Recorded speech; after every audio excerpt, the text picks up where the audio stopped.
আসন্ন জাতীয় সংসদ নির্বাচনে নরসিংদী ১ আসন থেকে গণ অধিকার পরিষদের মনোনীত প্রার্থী অ্যাডভোকেট শিরিন আক্তার শেলী তার রাজনৈতিক অবস্থান ও ভবিষ্যৎ পরিকল্পনা তুলে ধরেছেন। সোমবার রাতে সাংবাদিকদের সাথে আলাপকালে তিনি মাদক ও চাঁদাবাজির বিরুদ্ধে নিজের অনড় অবস্থানের কথা ঘোষণা করেন। রাজনৈতিক প্রতিহিংসা ও ঢালাও মামলার সংস্কৃতির সমালোচনা করে তিনি সাধারণ মানুষের পাশে থাকার অঙ্গীকার ব্যক্ত করেন। বিস্তারিত থাকছে এম ওবায়দুল কবিরের প্রতিবেদনে। নরসিংদী ১ আসনের গণ অধিকার পরিষদের প্রার্থী অ্যাডভোকেট শিরিন আক্তার শেলী সাফ জানিয়ে দিয়েছেন, তাকে ব্যবহার করে মদের পাট্টা, হাসপাতাল কিংবা পশুর হাটে কোনো ধরনের চাঁদাবাজি করা সম্ভব হবে না। তিনি উল্লেখ করেন, তার রাজনীতি কোনো ব্যক্তি বা দলের স্বার্থে নয়, বরং দেশের মানুষের কল্যাণের জন্য। দল পরিবর্তনের গুঞ্জন প্রসঙ্গে তিনি জানান, নতুন রাজনৈতিক বন্দোবস্তের আশায় অন্য প্ল্যাটফর্মে গেলেও সেখানে পুরনো ধারা বজায় থাকায় তিনি পুনরায় নিজ ঘর গণ অধিকার পরিষদে ফিরে এসেছেন। দেশের বর্তমান পরিস্থিতি নিয়ে উদ্বেগ প্রকাশ করে এই আইনজীবী নেতা বলেন, বিগত সরকারের আমলে বিরোধী নেতাকর্মীদের উপর যে জুলুম হয়েছে, বর্তমানেও সাধারণ ব্যবসায়ী বা নিরীহ মানুষকে রাজনৈতিক মামলার মাধ্যমে হয়রানি করা হচ্ছে। তিনি প্রয়াত মেয়র লোকমান হোসেনের স্ত্রী বুবলির উদাহরণ টেনে বলেন, নির্দোষ কাউকে প্রতিহিংসার শিকার বানানো অনুচিত। শিরিন শেলী প্রতিশ্রুতি দেন, যারা বিনা অপরাধে মামলার শিকার হচ্ছেন তিনি তাদের আইনি ও সামাজিক সহযোগিতা প্রদান করবেন।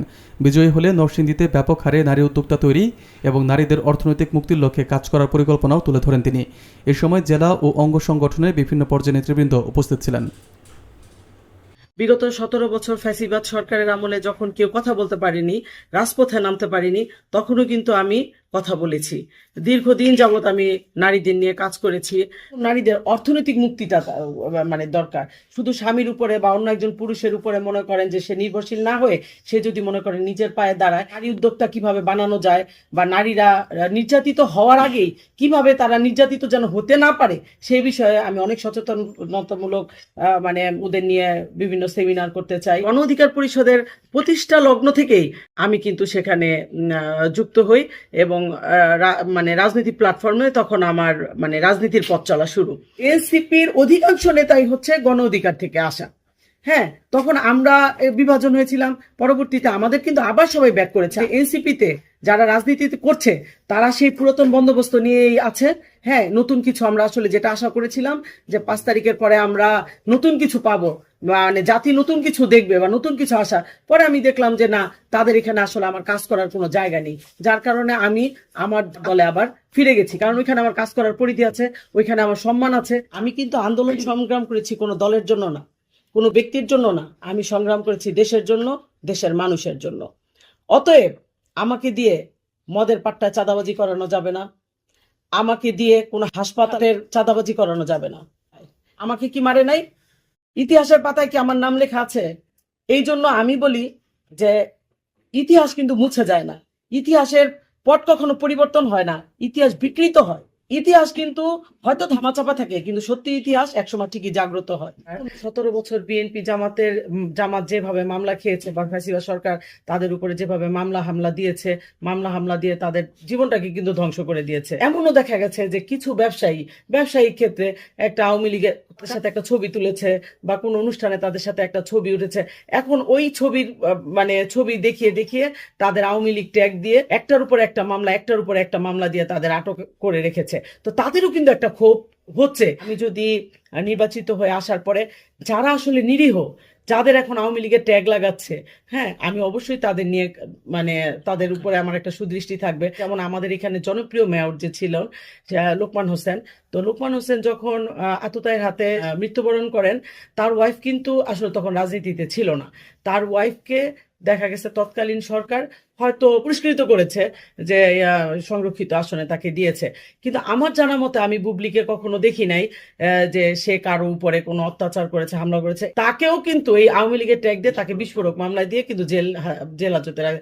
তারও কিন্তু একটা সংসার আছে, তারও কিন্তু এতিম 2টা বাচ্চা আছে, উনি একজন বিধবা মানুষ। এবং আজ পর্যন্ত নরসিংদীবাসীর কেউ এই বুবলির বিরুদ্ধে কি কোনো একটা মামলা করতে পেরেছে, কোনো একটা অভিযোগ করতে পেরেছে? এবং তার স্বামীকে যারা হত্যা করেছে উনি কি তার কারো বাড়ি গিয়ে ভাঙচুর করেছে? এরকম কোনো অথচ কিন্তু তাকে কিন্তু বিস্ফোরক, একটা মহিলা মানুষ, তাকে একটা বিস্ফোরক মামলা। আসলে এরকম বাংলাদেশ আমরা চাইনি, কারণ প্রতিহিংসার বাংলাদেশ আমরা চাইনি, কারণ ফ্যাসিবাদ সরকার যেটা করবে সেটা যে আমাদের করতে হবে এরকম বাংলাদেশ আমরা আসলে প্রত্যাশা করি না। আপনারাই কিন্তু জানেন যে বালুমহল কাদের দখলে, টেম্পো স্ট্যান্ড কাদের দখলে, বাস স্ট্যান্ড কাদের দখলে, এবং কিভাবে চাঁদাবাজিতে তারা লিপ্ত। এই চাঁদাবাজির টাকা, এই কালো টাকা তারা অবশ্যই নির্বাচনে ব্যবহার করবে। তো সেক্ষেত্রে জনগণ সচেতন থাকতে হবে যে 500 টাকা 1000 টাকার বিনিময়ে যদি সে তার ভোটটা আসলে সঠিক ব্যক্তিকে না দেয়, তাহলে তারা পস্তাবে। আগামী 5 বছর তারা যে কি প্রস্তাবে সেটা তো 17 বছর এই ফ্যাসিবাদ সরকারের আমলে তারা দেখেছে। বিএনপি আওয়ামী লীগ বুঝি না, যারা আসলে এই যে মিথ্যামিথ্যি মামলা হামলার শিকার, হ্যাঁ, তারা যদি আমার কাছে আসে এবং এই মিথ্যা মামলা যারা শিকার হয়েছেন, যাদের পরিবার শিকার হয়েছেন, তারাও যদি আমার কাছে আসে, অবশ্যই আমি তাদের পাশে দাঁড়াবো এবং তাদের আমি সহযোগিতা করব।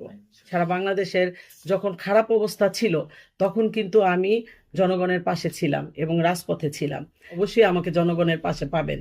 সেক্ষেত্রে নরসিংদীবাসীর কাছে আমার প্রত্যাশা যে যারা আমাকে এখন অনেক সময় আমি ফেসবুকে দেখি আমাকে নিয়ে বুলিং করছেন আপনারা, আমি তাদের উদ্দেশ্যে বলি যে আপনারাও যদি কখনো বিপদে আপদে পড়েন বা আপনারাও যদি কখনো মিথ্যা কোনো মামলায় শিকার হন, অবশ্যই আমার কাছে আসবেন। আপনারা আমার পাশে না দাঁড়ালে আমি আপনাদের পাশে দাঁড়াবো। তবে আপনাদের কাছে আমার প্রত্যাশা, আপনারা সঠিক ব্যক্তিকে নির্বাচিত করেন, যেন আগামীতে একটা সুন্দর বাংলাদেশ আমরা পেতে পারি। জনগণ 5ই আগস্টের পর আমি মনে করি অনেক সচেতন হয়েছে। তারা এবারের নির্বাচনে যদি সুষ্ঠুভাবে নির্বাচন হয় এবং তারা মানে নির্ভয়ে যদি মানে ভোট কেন্দ্রে যেতে পারে, তাহলে তারা এবার মার্কানা ব্যক্তিকেই বেছে নেবে বলে আমি আশা করি।